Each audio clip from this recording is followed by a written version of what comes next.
আপনার কি অতিরিক্ত হেয়ার ফল হচ্ছে, চুল পড়ছে, হেয়ারের আপনি ট্রিটমেন্ট করাতে চাইছেন? আপনি কি কোনো স্কিনের সমস্যায় ভুগছেন, বা আপনি আলাদা করে আপনার স্কিনের কোনো ট্রিটমেন্ট করাতে চাইছেন, কেমিক্যাল পিলিং করাতে চাইছেন, বা ইলেকট্রো সার্জারি করাতে চাইছেন? তাহলে আজকের ভিডিওটি সম্পূর্ণ আপনার জন্য।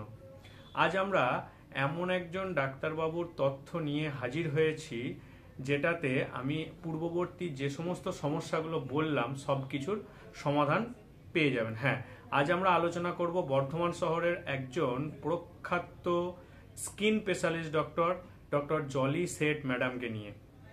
ডক্টর জলি শেঠ ম্যাডামের তথ্য জানার জন্য আমাদেরকে অনেকেই রিকোয়েস্ট করেছিলেন যে জলি শেঠ ম্যাডামের তথ্যটা ঠিক করে আপনারা পান না, তাই আজকে আমরা হাজির হয়েছি ডক্টর জলি শেঠ ম্যাডামের তথ্য নিয়ে।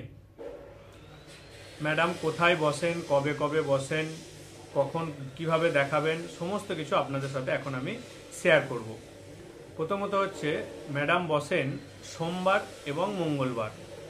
সোম এবং মঙ্গল কোথায় বসেন সেটা আমি পরে বলছি। সোম মঙ্গল উনি বসেন সকাল 10টা থেকে বসবেন এবং পরবর্তী যতক্ষণ পেশেন্ট ওনার থাকবেন উনি ততক্ষণ পেশেন্ট কিন্তু দেখবেন। আর আপনাকে সোম মঙ্গল দেখাতে গেলে তার কিন্তু 3-4 দিন আগে থেকে নাম নথিভুক্ত করতে হবে।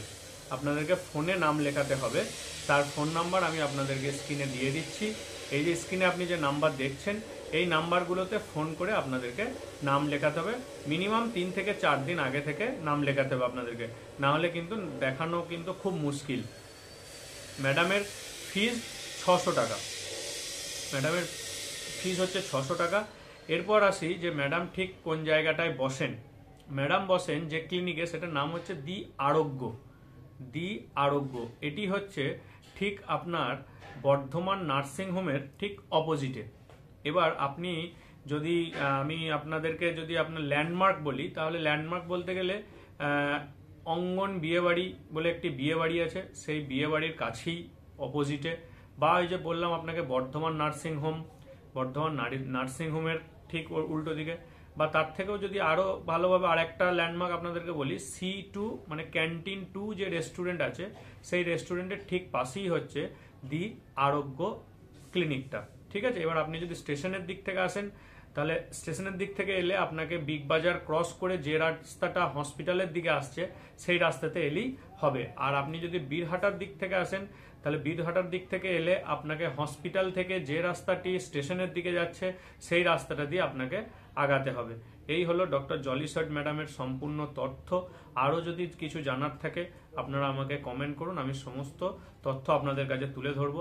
বা অন্য কোনো যে কোনো ডাক্তারবাবুর কোনো তথ্য যদি আপনাদের জানার থাকে তাহলে আমাকে কমেন্ট করবেন, অবশ্যই আপনাদেরকে আমি সেই তথ্য দিয়ে সাহায্য করব। এছাড়া আপনাদের যদি এই ভিডিওটি কোনো কাজে লেগে থাকে, কোনো উপকারে লেগে থাকে, তাহলে আপনারা এই ভিডিওটা আরও বেশি বেশি করে শেয়ার করে দিন, যাতে বাকিদেরও আরও উপকারে লাগতে পারে।